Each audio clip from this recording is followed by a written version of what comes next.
கர்த்தருடைய பரிசுத்த நாமம் மகிமைப்படுவதாக. இந்த மாதத்திலும் இந்த முதல் ஞாயிற்றுக்கிழமையிலே ஆண்டவர் நம்மோடு பேசும்படியாக நம்முடைய இதயத்தை திறந்து கொடுப்போம். இந்த நாளிலும் கூட நம்முடைய தியானத்திற்காக மார்க் எழுதின சுவிசேஷம் 4ஆம் அதிகாரம் 35ஆம் வசனம் முதல் 41ஆம் வசனம் வரைக்கும் நான் உங்களுக்காக வாசிக்க விரும்புகிறேன். அன்று சாயங்காலத்திலே அவர் அவர்களை நோக்கி, அக்கறைக்கு போவோம் வாருங்கள் என்றார். அவர்கள் ஜனங்களை அனுப்பிவிட்டு அவர் படவில் இருந்தபடியே அவரை கொண்டு போனார்கள். வேறே படவுகளும் அவரோடு கூட இருந்தது. அப்பொழுது பலத்த சுழல் காற்று உண்டாகி படவு நிரம்பத்தக்கதாக அலைகள் அதன் மேல் மோதிற்று. கப்பலின் பின்னணியத்தில் அவர் தலையணை வைத்து நித்திரையாயிருந்தார். அவர்கள் அவரை எழுப்பி, போதகரே, நாங்கள் மடிந்து போகிறது உமக்கு கவலை இல்லையா என்றார்கள். அவர் எழுந்து காற்றை அதட்டி கடலை பார்த்து, இறையாதே, அமைதலாயிரு என்றார். அப்பொழுது காற்று நின்று போய் மிகுந்த அமைதல் உண்டாயிற்று. அவர் அவர்களை நோக்கி, ஏன் இப்படி பயப்பட்டீர்கள்?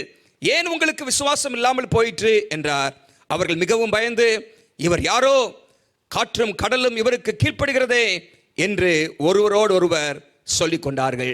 ஆண்டவருடைய பரிசுத்த நாமம் மகிமைப்படுவதாக. இந்த வேத பகுதியிலிருந்து ஆண்டவருடைய வார்த்தை நான் இன்றைக்கு உங்களோடு கூட பகிர்ந்து கொள்ள விரும்புகிறேன். இன்றைக்கு என்னுடைய செய்தியின் தலைப்பு, வாழ்க்கையில் புயல்கள் ஏன் வருகிறது? Why does storm come into our lives?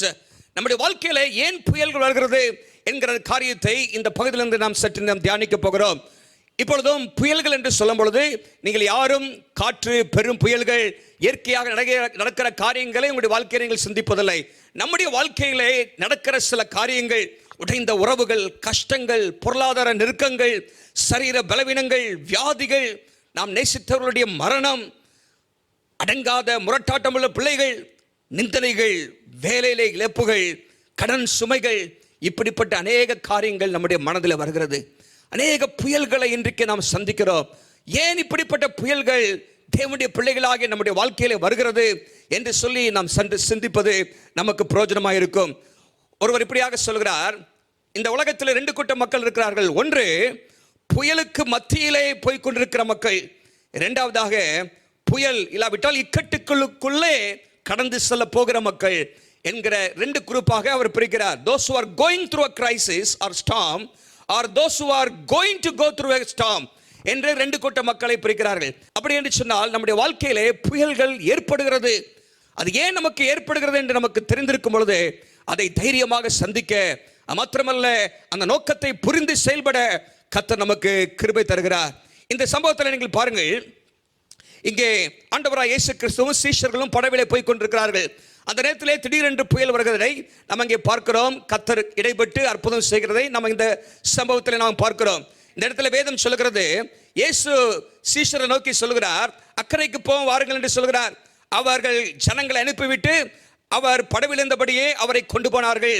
வேறே படவுகளும் அவரோடு கூட இருந்தது என்று சொல்லி நம்ம அந்த சம்பவத்தில் வாசிக்கிறோம். அந்த பயணத்தின் ஆரம்பத்திலே எல்லாம் சுலபமாக இருக்கிறது, எல்லாம் ஸ்மூத்தா இருக்கிற நம்ம பார்க்கிறோம். அவர்கள் அந்த பயணத்தை ஆரம்பிக்கும் பொழுது எந்த ஒரு பிரச்சனையும் இல்லாத ஒரு சூழ்நிலை இருக்கிறோம். ஆண்டவர் இயேசு கிறிஸ்து படவில் ஏறுகிறார். கப்பலின் பின்னணியத்திலே அவர் தலையணை வைத்து நித்திரையா இருந்தார் என்று சொல்லப்பட்டிருக்கிறது. எல்லாம் அற்புதமாக அங்கே ஆரம்பிக்கிறதை நம்ம பார்க்கிறோம்.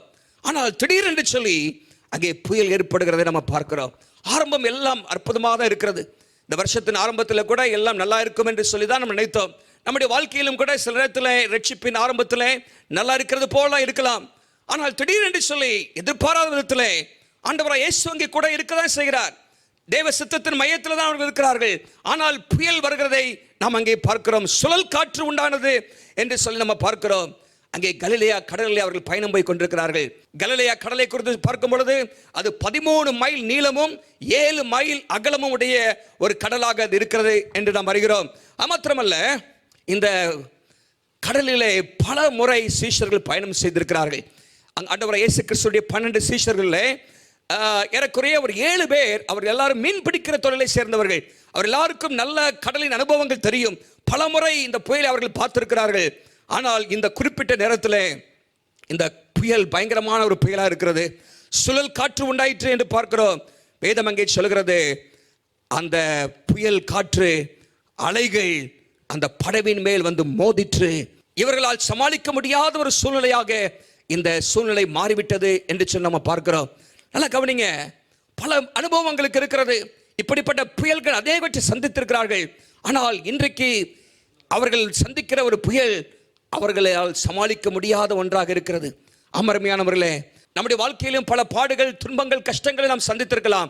ஆனால் ஒரு குறிப்பிட்ட நேரத்தில் ஆண்டவர் அனுமதிக்கிற சில காரியங்கள் நம்மாலே சமாளிக்க முடியாத ஒரு காரியமாக நாம் பார்க்கிறோம். அப்படிப்பட்ட நேரத்தில் ஆண்டவர் கற்றுத்தருகிற காரியம் என்ன? இந்த இடத்துல நீங்கள் வாசிக்கும் பொழுது இந்த அதிகாரம், குறிப்பாக மார்க் 4ஆம் அதிகாரம், ஒரு கற்றுக் கொடுக்கிற ஒரு வேத பகுதியாக இருக்கிறது. This is a teaching passage. நீங்கள் முன்பகுதியில் வாசிக்கும் பொழுது அநேக உவமைகளை கொண்டு ஆண்டவர் பல காரியங்களை அங்கே சீஷர்களுக்கு கற்றுத்தருகிறார் என்று பார்க்கிறோம். பல உவமைகளை, தேவராஜ்யத்தை குறித்த உவமைகளை அங்கே ஆண்டவர் இயேசு பேசுகிறார். இவை எல்லாவற்றையும் ஆண்டவர் சொல்லி முடித்த பிற்பாடு இந்த சம்பவம் நடக்கிறது.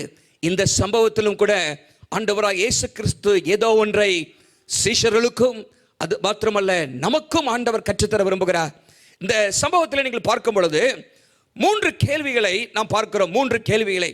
ஒன்று, சீஷர்கள் இயேசுவை பார்த்து கேட்ட கேள்வி. நீங்கள் அங்கே 38ஆம் வசனத்தில் வாசிக்கும் பொழுது அங்கே சொல்கிறார்கள், போதகரே, நாங்கள் மடிந்து போகிறது உமக்கு கவலை இல்லையா? Don't you care if we drown? நாங்கள் மடிந்து போகிறது உமக்கு கவலை இல்லையா என்று சொல்லி சீஷர்கள் இயேசுவை பார்த்து கேட்ட ஒரு கேள்வி இருக்கிறது.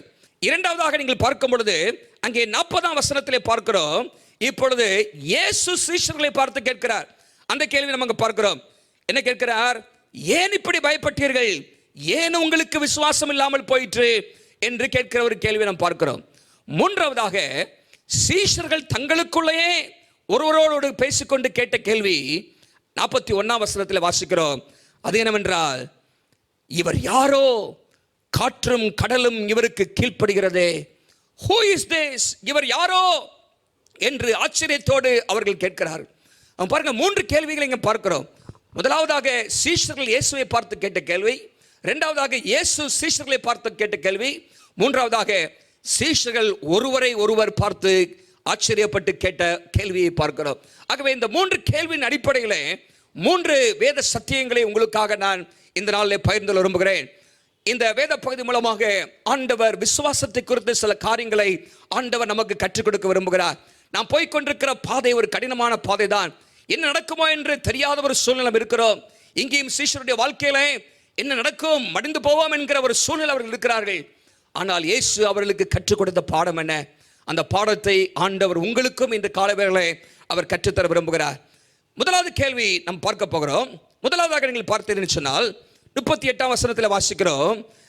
இங்கே சீஷர்கள் இயேசுவை பார்த்து கேட்கிறார்கள். பிரச்சனை மிகவும் சமாளிக்க முடியாத ஒரு நிலைமைக்கு போய்விட்டது. அலைகள் படகின் மேல் மோதுகிறது, தண்ணீர் புகுந்து விட்டது. எங்கேயோ அலைகள் வந்து கொண்டிருந்த அலை இப்பொழுது திடீரென்று சொல்லி படவிலே மோதி படவுக்குள்ளாகும் தண்ணீர் வருகிற சூழ்நிலை ஏற்பட்டு விட்டது. இந்த நேரத்தில் அவர்கள் இயேசுவை பார்த்து கேட்கிறார்கள், போதகரே, நாங்கள் மடிந்து போகிறது உமக்கு கவலை இல்லையா? Teacher, don't you care if we drown என்று சொல்லி அவர்கள் ஒரு பயத்தோடு நடுக்கத்தோடு அவர்கள் கேட்கிறதை பார்க்கிறோம். முதலாவதாக ஆண்டவர் கற்றுக் கொடுக்கிற பாடம் என்ன, சத்தியம் என்னவென்று சொன்னால், வாழ்க்கையில் ஏற்படுகிற புயல்கள் நமது விசுவாசத்தை பரிசோதிக்க உதவும் வாய்ப்புகளாக இருக்கிறது.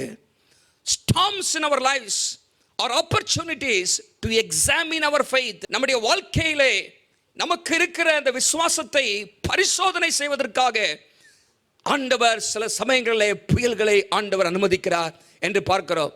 இன்னைக்கு நம்முடைய வாழ்க்கையிலே புயல்கள் என்று சொன்னாலே அதை ஒரு தடையாக பார்க்கிறோம், ஒரு அப்டக்கிளாக, ஒரு வாய்ப்பாக நாம் பார்ப்பதில்லை. நான் அங்கே போக வேண்டும், அக்கறைக்கு போக வேண்டும், அங்கே ஊழியம் செய்ய வேண்டும், மாத்திரமல்ல பல காரியங்கள் எனக்கு இருக்கிறது, நான் இதை செய்ய வேண்டும், அதை செய்ய வேண்டும். ஆனால் இந்த புயல் என் வாழ்க்கையில ஒரு தடையாக வந்திருக்கிறது என்று சொல்லி அநேக நேரத்தில் வாழ்க்கையில் வருகிற கஷ்டங்கள், இக்கட்டுகள், பாடுகள், புயல்களை நாம் தடைகளாக பார்க்கிறோம். ஆனால் ஆண்டவர் இன்றைக்கு சொல்கிறது, அதெல்லாம் நமக்கு கொடுக்கப்படுகிற வாய்ப்புகள். முதலாவது வாய்ப்பு என்ன? நம்முடைய விசுவாசத்தை பரிசோதனை செய்வதற்காக, டு எக்ஸாமின் அவர் ஃபெய்த். நாம் இப்பொழுது எந்த விசுவாச அளவில் நாம் இருக்கிறோம், நம்முடைய விசுவாசம் எப்படிப்பட்டதாக இருக்கிறது என்று நாம் ஆராய்ந்து பார்க்க வேண்டும். ஆண்டவர் சொன்ன காரியங்களை நாம் அப்படியே விசுவாசிக்கிறோமா, நம்புகிறோமா என்று சொல்லி நம்மை நாமே ஆராய்ந்து பார்க்கக்கூடிய ஒரு நிலையிலே இந்த காரியங்கள் நம்முடைய வாழ்க்கையில் ஏற்படுகிறது. ஆண்டவர் இயேசு அங்கே 35ஆம் வசனத்தை சொன்னார், அக்கறைக்கு போவோம் வாருங்கள், let us go to the other side. let us அப்படிங்கிறார். இயேசுவும் சீஷர்களும் அக்கறைக்கு போவோம், போய்விடுவார்கள் என்பதுதான் ஆண்டவர் கொடுத்த வாக்குத்தத்தம். இப்போ புயல் வருகிறது.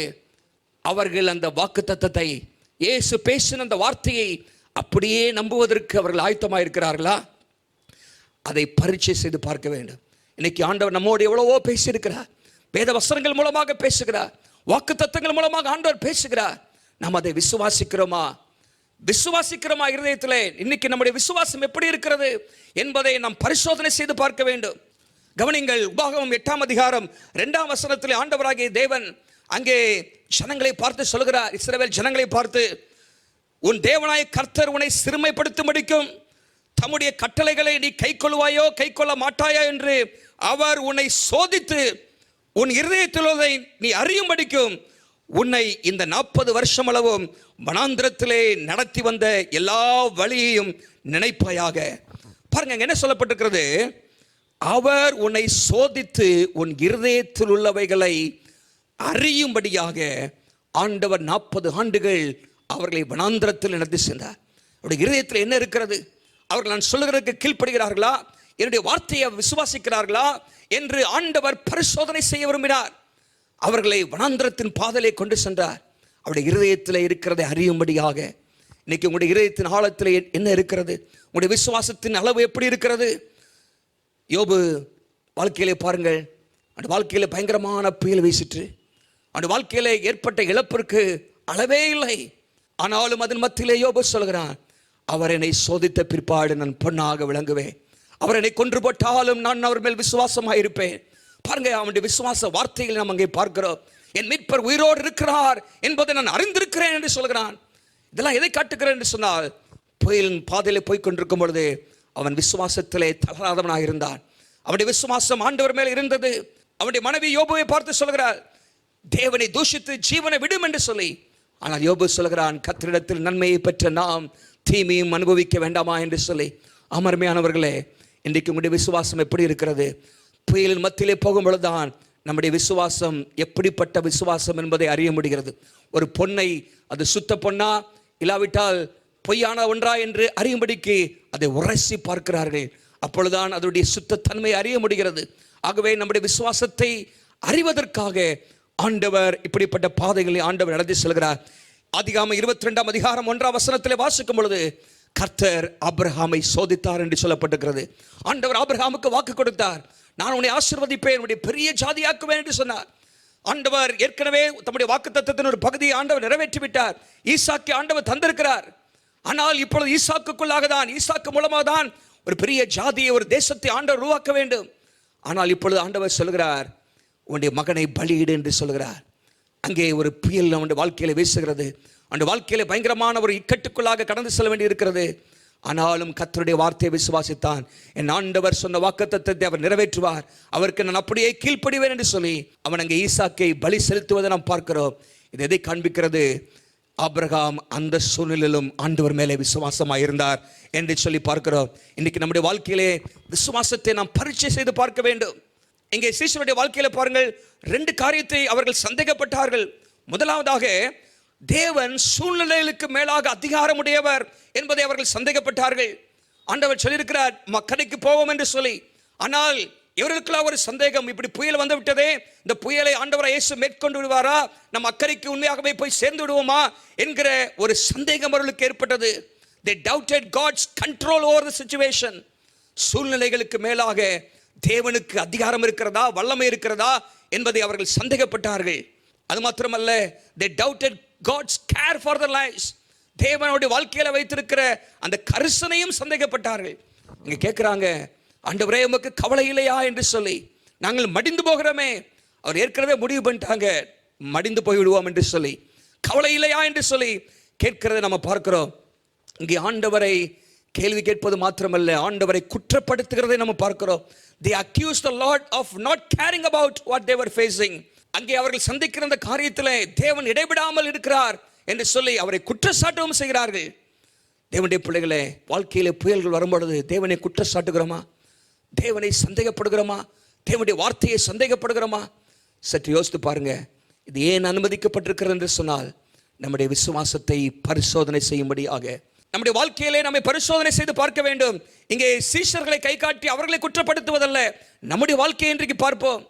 சங்கீதம் 139, 23, 24 வசனத்தில் வாசிக்கிறோம், தேவனே என்னை சோதித்து பாரும், தேவனே என்னை பரீட்சித்து பாரும் என்று சங்கீதக்காரன் சொல்கிறார்.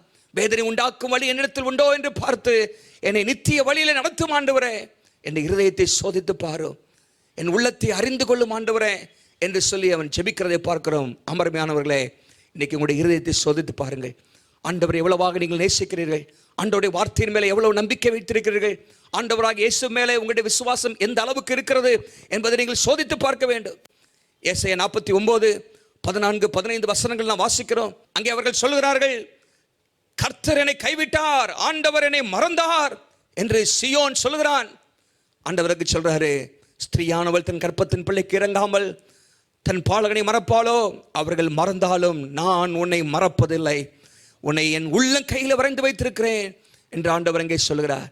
அநேக நேரத்தில் ஆண்டவருடைய கரிசனை, ஆண்டவருடைய வல்லமையை நாம் சந்தேகப்பட்டு விடுகிறோம். இன்னைக்கு ஆண்டவர் சொல்கிறார், உன்னுடைய விசுவாசம் பெருகுவதாக, உன்னுடைய விசுவாசத்தை சற்று சோதித்துப்பார். ஏன் விசுவாசம் இல்லாமல் போயிற்று என்று ஆண்டவர் கேட்கிறார். இன்னைக்கு ஆண்டவர் மேலே உங்களுக்கு இருக்கிற விசுவாசம் எப்படிப்பட்டதாக இருக்கிறது? வாழ்க்கையில் புகைகள் எதற்கு? முதலாவதாக நம்முடைய விசுவாசத்தை பரிசோதனை செய்து பார்க்கும்படியாக. நமக்கு அநேக சவால்கள் இருக்கலாம், சரீரத்திலே சவால்கள், பொருளாதாரத்திலே சவால்கள், இன்னும் பல விதத்திலே நமக்கு சவால்கள் இந்த நாட்களில் இருக்கலாம். ஆனால் இந்த நேரத்தில் என் ஆண்டவர் கரிசனை உள்ளவர், என் ஆண்டவர் எல்லா சூழ்நிலைக்கும் மேலானவர். நம்முடைய வாழ்க்கையில் இருக்கிற பிரச்சனைகள் அவருடைய பாதத்துக்கு கீழாக தான் இருக்கிறது என்பதை அறிந்தவர்களாக நாம் முன்னேறி செல்ல வேண்டும் என்று சொல்லி கர்த்தர் விரும்புகிறார். இரண்டாவதாக 39-40 வசனங்கள் நீங்கள் பார்க்கும் பொழுது, அங்கே நீங்கள் பார்த்திருந்து சொன்னால், இப்பொழுது ஆண்டவராக இயேசு கிறிஸ்து அவர் எழும்புகிறார், காற்றை அதட்டுகிறார், இறையாதே அமைதலா என்று சொல்லும் பொழுது காற்று நின்று போய் மிகுந்த அமைதல் உண்டாயிற்று என்று பார்க்கிறோம். ஆண்டவராக இயேசு இதெல்லாம் பேசிவிட்டு இப்பொழுது இயேசு சீஷர்களை பார்த்து ஒரு கேள்வி கேட்கிறார். அது என்ன கேள்வி? ஏன் இப்படி பயப்பட்டீர்கள், ஏன் உங்களுக்கு விசுவாசம் இல்லாமல் போயிற்று என்று ஆண்டவராக இயேசு கிறிஸ்து அங்கே சொல்லி நம்ம பார்க்கிறோம். இந்த இடத்துல ஆங்கிலத்தில் எப்படி போட்டிருக்கிறது? Why are you so afraid? Do you still have no faith? Do you still have no faith? அது அப்படியே தமிழில் மொழிபெயர்க்க வேண்டும் என்று சொன்னால், ஏன் உங்களுக்கு இன்னும் விசுவாசம் இல்லாமல் போயிற்று என்று ஆண்டவர் சொல்கிறார். எத்தனையோ அற்புதங்களை அவர்கள் ஏற்கனவே பார்த்திருக்கிறார்கள். நீங்கள் மார்க் 1ஆம் அதிகாரத்திலே நீங்கள் வாசிக்கும் பொழுது 22ஆம் வசனத்திலிருந்தே நீங்கள் வாசிப்பீர்கள் சொன்னால், 2ஆம் அதிகாரம் 12ஆம் வசனம் வரைக்கும் நீங்கள் வாசிப்பீர்கள் சொன்னால், அநேக அற்புதங்களை அவர்கள் பார்த்திருக்கிறார்கள். ஆண்டவராக இயேசு கிறிஸ்துவுக்கு பிசாசின் மேலே, வியாதியின் மேலே, இன்னும் பலவிதமான காரியத்தின் மேல் இருக்கிற வல்லமை அவர்கள் பார்த்திருக்கிறார்கள். ஆனால் இவைகள் எல்லாவற்றையும் பார்த்தவர்கள் இன்னும் அவருடைய வாழ்க்கையில விசுவாசம் இல்லாமல் போயிற்று. ஆண்டவர் இந்த சூழ்நிலையிலும் அவரை விசுவாசிக்க வேண்டும் என்று சொல்லி அவர் எதிர்பார்த்தார். அப்போ இரண்டாவதாக ஆண்டவர் கற்றுக் கொடுக்கிற பாடம் என்னவென்று சொன்னால், storms or opportunities to exercise our faith. வாழ்க்கையில் ஏற்படும் புயல்கள் நமது விசுவாசத்தை பயிற்சிவிக்க உதவும் வாய்ப்புகளாக இருக்கிறது. There are opportunities to exercise our faith. நம்மை பரிசோதனை செய்ய மாத்திரமல்ல, வாழ்க்கையின் கஷ்டங்கள், பாடுகள் வரும் நேரத்தில் நம்முடைய விசுவாசத்தை பயிற்சி செய்ய வேண்டும். We have to exercise our faith. இங்கே ஆண்டவராக இயேசு கிறிஸ்து செய்த அநேக காரியங்களை பார்த்தவர்கள் இந்த சூழ்நிலை அவர்களுக்கு பிரச்சனை வருகிறது. இதுவரைக்கும் பலருக்கு பிரச்சனை வந்ததை பார்த்தார்கள், இயேசு செய்த காரியங்களை பார்த்தார்கள். இப்பொழுது அவர்களுக்கே பிரச்சனை வரும் பொழுது அவர்கள் அந்த சூழ்நிலையை இயேசுவின் மேலே விசுவாசம் வைத்திருக்க வேண்டும், இயேசுவின் மேல் வல்லமையின் மேலே விசுவாசம் வைத்திருக்க வேண்டும். ஆனால் அதை செய்யாமல் போய்விட்டார்கள். They failed to exercise their faith. இன்னைக்கு ஆண்டவருடைய வல்லமை நாம் அறிந்திருக்கிறோமா? எந்த பகுதியில் நம்முடைய வாழ்க்கையில் ஆண்டவருடைய வல்லமை தேவை? தனிமையாக இருக்கிறீர்களா? பொருளாதாரத்திலே கஷ்டமா? சரீரத்திலே பலவீனங்களா? குடும்பத்திலே பிரச்சனைகளா? பிள்ளைகளுடைய வாழ்க்கையில பிரச்சனைகளா? இன்னும் கிறிஸ்தவ வாழ்க்கையில விசுவாசத்தோடு ஓடுவதற்கு பலவிதமான எதிர்ப்புகளா? உங்களுக்கு பயங்களா? இப்படிப்பட்ட காரியத்தில் நீங்கள் இயேசுவை விசுவாசிக்கிறீர்களா? You have to exercise your faith. உங்க விசுவாசத்தை அதில் நீங்கள் காட்ட வேண்டும். ஆண்டவருடைய வாக்குத்தத்தங்கள் இருக்கிறது. பிரச்சனைகள் வரும்பொழுது கர்த்தர் எப்படி சொல்லியிருக்கிறார், ஆண்டவர் இதை செய்வார் என்று நீங்கள் சொல்ல வேண்டும். பிரச்சனைகளை பார்த்து, மழையை பார்த்து பெயர்ந்து அப்புறம் போ என்று சொன்னால் அது அப்படி ஆகும் என்று சொல்லியிருக்கிறாரே. ஆண்டவர் அப்படிப்பட்ட விசுவாச பயிற்சியை ஆண்டவர் நமக்கு அளிக்க விரும்புகிறார். ஆண்டவர் அங்கே எதிர்பார்த்திருப்பாரு, கொஞ்சமாவது உங்களுக்கு விசுவாசம் இருந்திருக்கணுமே அப்படின்னு ஆண்டவர் எதிர்பார்த்திருப்பாரு. ஆனால் அவர்களுக்கு விசுவாசமே இல்லாமல் போய்விட்டது என்று நம்ம அங்கே பார்க்கிறோம். ஆங்கிலத்தில் எப்படி சொல்கிறார்கள்? It is not the size of your faith, It is the exercise of your faith that matters in the kingdom of God. விசுவாசத்தின் அளவு அல்ல, விசுவாசத்தை எந்த அளவு பயிற்சி வைக்கிறோமோ அதுதான் தேவனுடைய ராஜ்யத்திலே முக்கியம். இவ்வளவு விசுவாசம் இருக்கிறது, அவ்வளவு விசுவாசம் இருக்கிறது என்றல்ல, கடுகளவு விசுவாசம் இருந்தாலும் அதை நாம் பயிற்சி வைக்கும் பொழுது அதில் தேவனுடைய வல்லமையை நாம் பார்க்க முடியும். It doesn't matter how small or feeble your faith is. If you know the size of God and exercise your faith in Him, miracles will happen. நம்முடைய வாழ்க்கையிலே நம்முடைய விசுவாசம் எந்த அளவுக்கு சிறியது என்பது அல்ல, ஆனால் அந்த சிறிய விசுவாசமும் என் ஆண்டவர் எவ்வளவு பெரியவராக இருக்கிறார் என்று நம்பி செயல்படுத்தும் பொழுது ஆண்டவருடைய அற்புதத்தை நம்முடைய வாழ்க்கையிலே பார்க்க முடியும். வேதம் முழுவதும் நீங்கள் பார்க்கும் பொழுது எத்தனையோ உதாரணங்களை நாம் அங்கே காண்கிறோம். மோசேயுடைய வாழ்க்கையில பாருங்கள், முன்பாக செங்கடல், பின்பாக எகிப்தின் ராணுவம் வருகிறது, எல்லாரும் கதறுகிறார்கள்.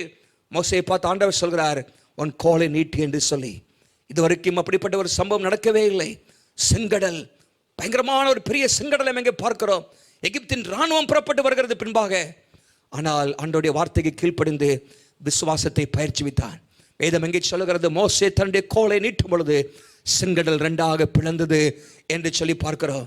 மோசேயின் காலத்துக்கு பிற்பாடு யோசுவான் காலத்திலே அவர்கள் யோர்தானை சந்திக்கிறார்கள். யோர்தான் பிரவாகித்து வருகிற காலமாயிருக்கிறது. யோர்தானை கடந்துதான் அவர்கள் அங்கே கானானை சுதந்திரிக்க வேண்டும். உடன்படிக்கை பெட்டியை சுமக்கிற அந்த ஆசாருடைய கால்கள் அங்கே தண்ணீர் மேல் பட்டவுடனே அந்த யோர்தான் பின்னிட்டு போகும் என்று ஆண்டவர் சொல்கிறார். அவர்கள் விசுவாசத்தோடு, யோர்தான் பிரவாகித்து வருகிறது, பயங்கரமான வெள்ளப்பெருக்கு எடுக்கிற ஒரு நேரம். ஆனால் ஆசாரியர்கள் விசுவாசத்தோடு அவர்களுடைய பாதத்தை வைத்த பொழுது யோர்தான் பின்னிட்டு சென்றது என்று பார்க்கிறோம். பாருங்க, விசுவாச பயிற்சி. ஆண்டவர் அப்படிப்பட்ட காரியத்தை நம்முடைய வாழ்க்கையிலே நாம் செயல்படுத்த வேண்டும் என்று சொல்லி விரும்புகிறார். அவர்கள் யோர்தானை கடந்த பிற்பாடு அவர்கள் எரிகோவை சந்திக்கிறார்கள். எரிகோவை சந்திக்கும் பொழுது நீங்கள் இங்கே பாருங்கள், வேதம் எங்கே சொல்கிறது, ஆண்டவர் சொல்றாரு, இந்த எரிகோவை சுற்றி 6 முறை நீங்கள் சுற்றி வாருங்கள், 7வது நாள் 7 முறை சுற்றி வாருங்கள் என்று சொல்கிறார். அப்பொழுது எரிகோ கோட்டை விழும் என்று ஆண்டவர் சொல்கிறார். அவர்கள் விசுவாசத்தோடு அவர்கள் சுற்றி வந்தார்கள். 6 நாள் 6 முறையும் 7ஆம் நாள் 7 முறையும் சுற்றி வந்த பொழுது அவர்கள் ஆர்ப்பரித்த பொழுது எரிகோ கோட்டை விழுந்தது என்று சொல்லி பார்க்கிறோம். முடியாத ஒரு காரியத்தை அங்கே ஆண்டவர் முடிய செய்கிறார். தேவ ஜனங்களுடைய விசுவாசம், யோசுவாவுடைய விசுவாசத்தை நாம் அங்கே பார்க்கிறோம். அமர்மையானவர்களே, நம்முடைய வாழ்க்கையில் அப்படிப்பட்ட விசுவாச பயிற்சிகள் தேவை. தாவீதுடைய வாழ்க்கையை பாருங்கள், கோலியாத்தை பார்க்கிறான், இஸ்ரவேல் ஜனங்கள் எல்லாம் நடுங்கிக் கொண்டிருக்கிறார்கள், சவுல் நடுங்கிக் கொண்டிருக்கிறான். ஆனால் ஆண்டவர் எவ்வளவு பெரியவர் என்பதை அறிந்த ஆண்டவர். கோலியாத்துடைய சைஸ் பெருசா இருக்கலாம், என் ஆண்டவருடைய சைஸ் இதை காட்டிலும் பல மடங்கு பெரியது. என் ஆண்டவர் ராணுவங்களின் தேவன் என்பதை அறிந்தவனாக அவன் கோலியாத்தை எதிர்த்து போகிறான். பெரிய வெற்றி அவன் காண்கிறான் என்று பார்க்கிறோம்.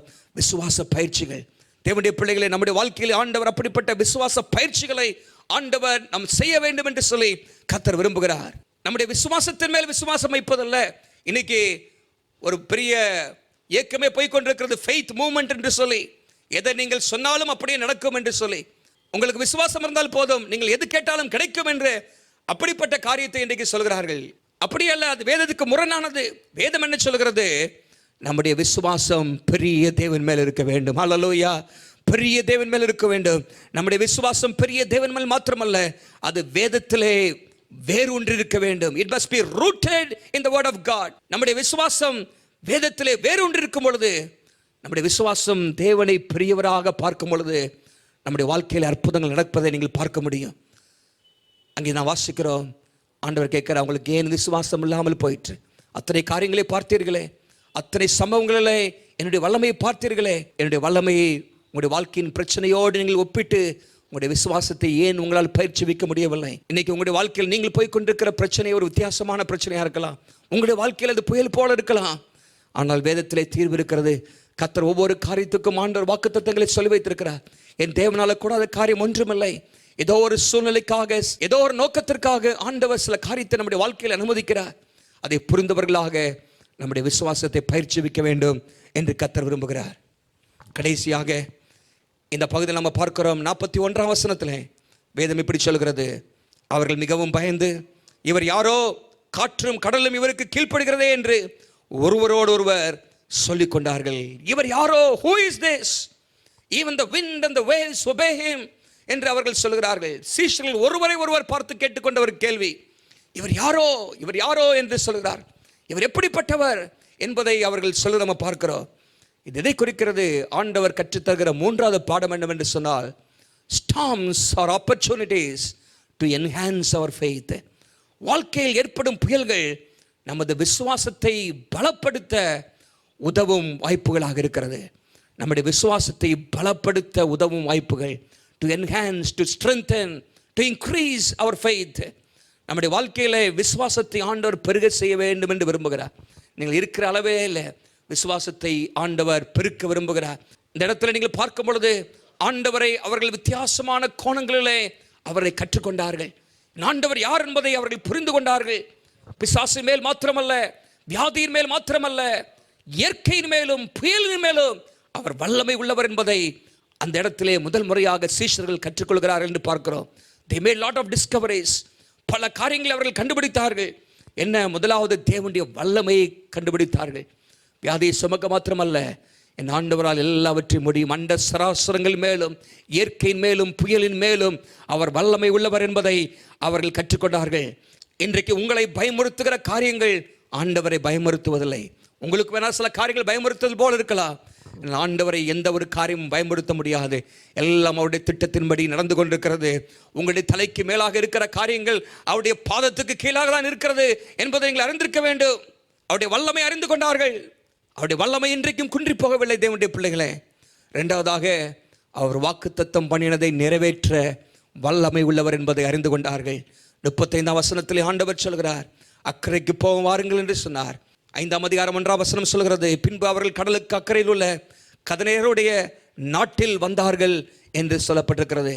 பாருங்க, ஆண்டவர் சொன்னதை செய்து முடிக்கிறவர் என்பதை அறிந்து கொண்டார்கள். ஹல்லேலூயா. வார்த்தை நிறைவேறாதபடிக்கு பல தடைகள், பல புயல் வரலாம். ஆனால் என் ஆண்டவருடைய வார்த்தை நிச்சயம் நிறைவேறும் என்பதை இந்த சீஷர்கள் அறிந்து கொண்டார்கள். அது மாத்திரமல்ல, அவருடைய பிரசன்னம் நம்மோடு இருக்கும் பொழுது நடக்கிற காரியங்களை அறிந்து கொண்டார்கள்.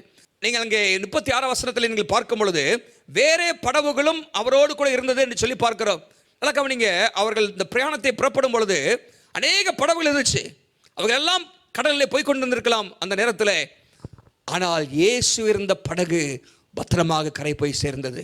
மற்ற படகுகளுக்கெல்லாம் என்ன நடந்தது என்று சொல்லி நமக்கு வேதம் சொல்லவில்லை.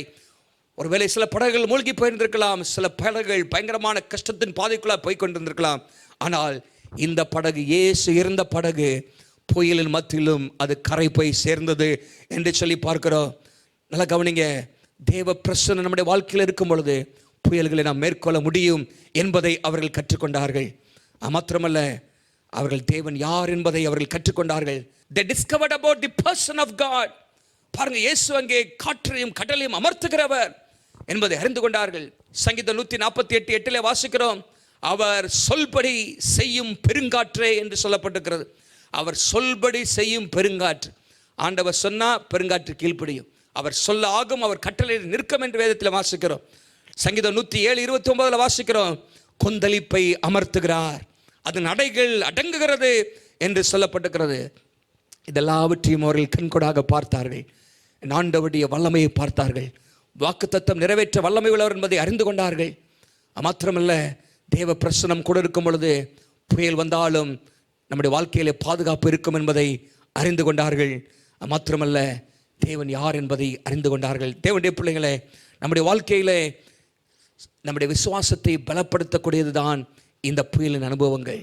ஆண்டவர் ஒரு பெரிய சவாலுக்குள்ளாக நம்மை கொண்டு செல்ல விரும்புகிறார். இன்னும் பெரிய யுத்தங்கள் நம்முடைய வாழ்க்கைகளை மேற்கொள்ள நம்மை பலப்படுத்த விரும்புகிறார். Our faith has to be enhanced for greater level in order to face greater battles in our lives. நம்முடைய வாழ்க்கையிலே பெரிய யுத்தங்களை, பெரிய காரியங்களை நாம் சந்திப்பதற்கு நம்முடைய விசுவாசம் பலப்பட வேண்டும். நீங்கள் 5ஆம் அதிகாரத்துக்கு வரும்பொழுது இயேசுவும் சீஷர்களும் அங்கே இன்னொரு இடத்துக்கு போகிறார்கள். அந்த இடத்திலே கல்லறையிலிருந்து ஒரு மனுஷன் புறப்பட்டு வருகிறான். அவனுக்குள்ளாக 6000 பிசாசுகள் இருக்கிறது, லேகியோன் என்று சொல்லுகிறான்.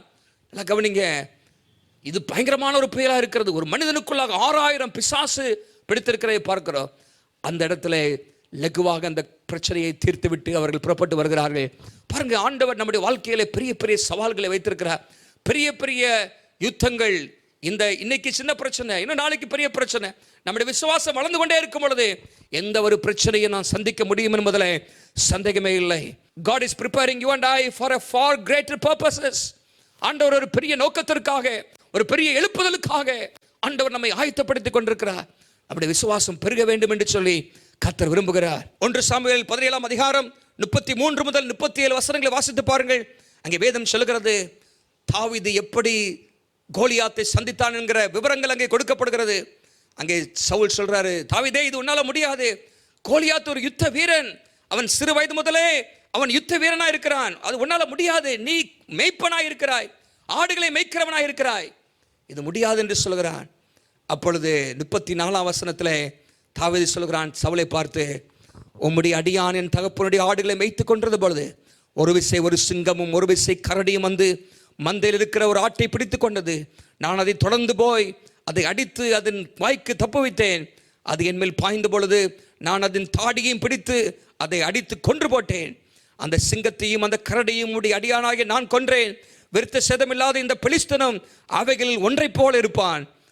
அவன் ஜீவனுள்ள தேவனின் சேனைகளை நிந்தித்தானே என்றார். பின்னும் தாவீது என்னை சிங்கத்தின், அல்ல கவனிங்க 37ஆம் வசனம், பின்னும் தாவீது என்னை சிங்கத்தின் கைக்கும் கரடியின் கைக்கும் தப்புவித்த கர்த்தர் இந்த பெலிஸ்தனுடைய கைக்கும் தப்புவிப்பார் என்றார். அப்பொழுது சவுல் தாவீதை பார்த்து, கர்த்தர் உன்னோடு கூட இருப்பாராக என்றார். சிங்கத்தின் வாய்க்கும் கரடியின் வாய்க்கும் தப்புவித்தவர் இந்த பெலிஸ்தனின் கைக்கும் என்னை தப்புவிப்பார். பாருங்க, ஏற்கனவே சில பிரச்சனைகள் அவன் சந்தித்திருந்தான். ஒரு முறை சிங்கம் வந்தது, தன்னுடைய விசுவாசத்தை பயிற்சிவித்தான். ஒரு முறை கரடி வந்தது, தன்னுடைய விசுவாசத்தை பயிற்சிவித்தான். அவனுடைய விசுவாசம் பலப்பட்டு கொண்டே இருந்தது. இப்பொழுது ஒரு கோலியாத் வந்து நிற்கிறார். தேசமே கலங்கி கொண்டிருக்கிறது. ஆனால் ஏற்கனவே அவன் பெற்ற அனுபவங்கள் இந்த இடத்திலே அவனுடைய விசுவாசத்தை பலப்படுத்தி வைத்திருந்தபடினாலே இந்த பெரிய சவாலையும் அவன் சந்திக்க கர்த்தர் அவனுக்கு கிருபை செய்தார் என்று நாம் இங்கே வாசிக்கிறோம். அமர்மையானவர்களே, நம்முடைய ஆண்டவர் நம்முடைய விசுவாசத்தை பலப்படுத்த விரும்புகிறார். ஏன் புயல்கள்? நம்முடைய வாழ்க்கையிலே விசுவாசத்தை பரிசோதனை செய்து பார்க்க. ஏன் புயல்கள்? இரண்டாவதாக நம்முடைய வாழ்க்கையிலே நம்முடைய விசுவாசத்தை பயிற்சிவிக்க. மூன்றாவதாக புயல்கள் நம்முடைய வாழ்க்கையிலே விசுவாசத்தை பலப்படுத்த ஆண்டவர் அனுமதிக்கிறார். ஒரே ஒரு சம்பவத்தை சொல்லி நான் முடிக்க விரும்புகிறேன். பல ஆண்டுகளுக்கு முன்பாக ஜான் பேட்டன் என்கிற ஒரு தேவ மனிதன் இருந்தார். அவர் நியூ ஹெப்ரிடிஸ் என்கிற அந்த தீவுகளுக்கு, அங்கே இருக்கிற மக்களுக்கு ஊழியம் செய்யும்படியாக அவர் கடந்து சென்றார். அங்குள்ள மக்களுடைய மொழியை அவர் கற்றுக்கொண்டார். அநேகருக்கு இயேசுவின் சுவிசேஷத்தை அவர் சொன்னார். ஒரு முறை அவருக்கு ஆண்டவருடைய ஏவுதலின்படி புதிய ஏற்பாட்டை மொழிபெயர்க்க வேண்டும் என்று சொல்லி ஆண்டவருடைய உள்ளத்தில் வைத்தார். அதன்படி முதலாவதாக யோவான் சுவிசேஷத்தை அவர் மொழிபெயர்க்க ஆரம்பித்தார். மொழிபெயர்க்க ஆரம்பிக்கும் பொழுது அந்த மக்கள் பேசுகிற பாஷையிலே விசுவாசம் என்கிற வார்த்தைக்கு சரியான பதம் அங்கே இல்லாமல் இருந்தது. ஃபெய்த், பிலீஃப், ட்ரஸ்ட் போன்ற வார்த்தைகளுக்கு சரியான வார்த்தை அவர்களுக்கு இல்லாமல் இருந்தது. இந்த நம்பிக்கை, விசுவாசம் எல்லாம் அந்த மக்களுக்கு இல்லாத ஒரு காரியமாக இருந்தது. அவர்கள் கேனிபல்ஸ், நரமாமிச பட்சிகளாக இருந்தார்கள். ஒருவரை ஒருவர் அடித்து சாப்பிடக்கூடியவர்களாக இருந்தார்கள். யாரும் நம்புவதில்லை. ஆகவே அவங்களுடைய வாழ்க்கையில் நம்பிக்கை, விசுவாசம் என்கிற வார்த்தையே அங்கே இல்லாமல் இருந்தது. இப்படிப்பட்ட நேரத்தில் அவர் என்ன செய்வது என்று சொல்லி அவர் யோசித்துக் கொண்டிருந்தார். ஒரு முறை அங்கே வேலை செய்கிற ஒரு வேலையாள், அந்த ஊர்க்காரர், அவர் வீட்டுக்கு வந்தாராம். அப்பொழுது ஜான் பேட்டன் அங்கே நாற்காலிலே சாய்ந்து கொண்டவராக அந்த மனிதனை பார்த்து கேட்டாராம், நான் இப்பொழுது என்ன செய்து கொண்டிருக்கிறேன்? வாட் ஆம் ஐ டூயிங் நவ்? நான் இப்பொழுது என்ன செய்து கொண்டிருக்கிறேன் என்று சொல்லி கேட்டாராம். உடனே அந்த வேலைக்காரன் ஒரு பதில் கொடுத்தானா, you are resting your whole weight on the chair. உங்கள் முழு எடை இல்லாவிட்டால் பாரத்தையும் நாற்காலி மேல் வைத்திருக்கிறீர்கள் என்று சொல்லி அவன் சொன்னானா. உடனே அவருக்கு ஒரு வெளிப்பாடு கிடைத்ததா, தட்ஸ் இட் என்று சொல்லி, நான் இந்த ஃபெய்த், விசுவாசம் என்கிற வார்த்தைக்கு resting one's whole weight on God, அதாவது உங்கள் முழு பாரத்தையும் தேவன் மேலே வைத்து விடுவது என்கிற வார்த்தையை நான் பயன்படுத்த விரும்புகிறேன் என்று சொல்லி அவர் மொழிபெயர்க்க ஆரம்பித்தாராம். விசுவாசம் என்கிற வார்த்தை யோவான் சுவிசேஷத்தில் பல முறை வருகிறது. அதெல்லாவற்றிற்கும் உங்கள் முழு பாரத்தையும் தேவன் மேலே வைத்து விடுங்கள், உங்களுடைய முழு வாழ்க்கையும் தேவன் மேலே வைத்து விடுங்கள் என்று சொல்லி அவர் அந்த வார்த்தைக்கு அந்த பாஷையிலே அவர் மொழிபெயர்த்தாரா. தேவனுடைய பிள்ளைகளே, ஃபெய்த் அப்படின்னா அவருடைய அந்த உதாரணத்தின்படி நான் சொல்ல விரும்புகிற காரியம், resting your whole weight on God, உங்களுடைய முழு பாரத்தையும் தேவன் மேலே வைக்கிறதான் விசுவாசம். ஆண்டவர் மேலே வைத்து விடுங்கள், கர்த்தர் மேலும் பாரத்தை வைத்து விடு, அவர் உன்னை ஆதரிப்பார், நீதிமான ஒருபோதும் தள்ளாட விட்டார் என்று வேதம் சொல்கிறது. அவர் உங்களை விசாரிக்கிறவனானபடியா உங்கள் கவலைகள் எல்லாவற்றையும் அவர் மேல் வைத்து விடுங்கள் என்று நான் வேதத்தில் வாசிக்கிறோம். வாழ்க்கையில் புயல்கள் வரலாம், ஆனால் தேவனுடைய கரிசனை சந்தேகப்படாதீர்கள், தேவனுடைய வல்லமையை சந்தேகப்படாதீர்கள். நம்முடைய ஆண்டவர் நம்மை நேசிக்கிறவர், நம்முடைய ஆண்டவர் நம்மை விசாரிக்கிறவர், நம்முடைய ஆண்டவர் நம்ம மேலே அன்புள்ளவராக இருக்கிறார். ஏன் புயல்களை அனுமதிக்கிறார்? ஏன் நம்முடைய வாழ்க்கையிலே புயல்கள் வருகிறது? நம்மை நாமே பரிசோதனை செய்து பார்க்க வேண்டும். நான் எந்த அளவுக்கு ஆண்டவருக்குள்ளாக வளர்ந்திருக்கிறேன், எந்த அளவுக்கு நான் விசுவாசத்தில் வளர்ந்திருக்கிறேன். ஆகவேதான் பவுல் 2 Corinthians 13:5 சொல்கிறார், நீங்கள் விசுவாசம் உள்ளவர்களோ என்று சொல்லி நீங்கள் பரிசோதனை செய்து பாருங்கள், சோதித்து பாருங்கள். வாழ்க்கையில் பிரச்சனைகள் வரும்பொழுதுதான் நம்முடைய விசுவாசம் எப்படி இருக்கிறது என்பதை நாம் அறிந்து கொள்ள முடியும். மாத்திரமல்ல, வாழ்க்கையில் பிரச்சனைகள் வரும்பொழுது நம்முடைய விசுவாசத்தை பயிற்சிவிக்க வேண்டும் என்று கர்த்தர் விரும்புகிறார். ஆண்டவருடைய வார்த்தையை அறிக்கை செய்ய வேண்டும் என்று கர்த்தர் விரும்புகிறார். அவர் மேலே நம்பிக்கை வைத்து அதை மேற்கொண்டு வர வேண்டும் என்று சொல்லி கர்த்தர் விரும்புகிறார். மாத்திரமல்ல, இந்த புயல்கள் வரும்பொழுது நம்முடைய விசுவாசத்தை பயிற்சிவிக்கும் பொழுது நம்முடைய விசுவாசம் பலப்படுகிறது. இந்த காலகட்டத்தில் தேவனுடைய சபையை, தேவ பிள்ளைகளை ஆண்டவர் பலப்படுத்த விரும்புகிறார். God wants to enhance our faith, strengthen our faith. நம்முடைய வாழ்க்கையில் இன்னும் அதிகமாக கர்த்தரோடு நாம் நெருங்கி வர வேண்டும் என்று சொல்லி ஆண்டவர் விரும்புகிறார். ஆகவே வாழ்க்கையின் புயலை கண்டு பயப்படாதீர்கள். அநேக சம்பவங்களை நம்ம பார்க்கிறோம். புதிய ஏற்பாட்டில் சுவிசேஷங்களை மாத்திரம் 3 விதமான படகு பிரயாணத்தை நாம் வாசிக்கிறோம். அங்கே அநேக காரியங்களை சீஷர்கள் கற்றுக்கொண்டார்கள். ஆண்டவர் கடலில் மேல் நடந்து வந்தார் என்று சொல்லி பார்க்கிறோம். நம்முடைய வாழ்க்கையில் இருக்கிற எல்லா காரியத்தின் மேலும் என் தேவன் வல்லமை உள்ளவர். ஆகவே அந்த விசுவாசத்தோடு எல்லாவற்றையும் கர்த்தருடைய கரத்தில் இறக்கி வைப்போம், வெற்றியை காண்போம். கர்த்தர் பெரிய காரியங்களை நமக்கு செய்வாராக.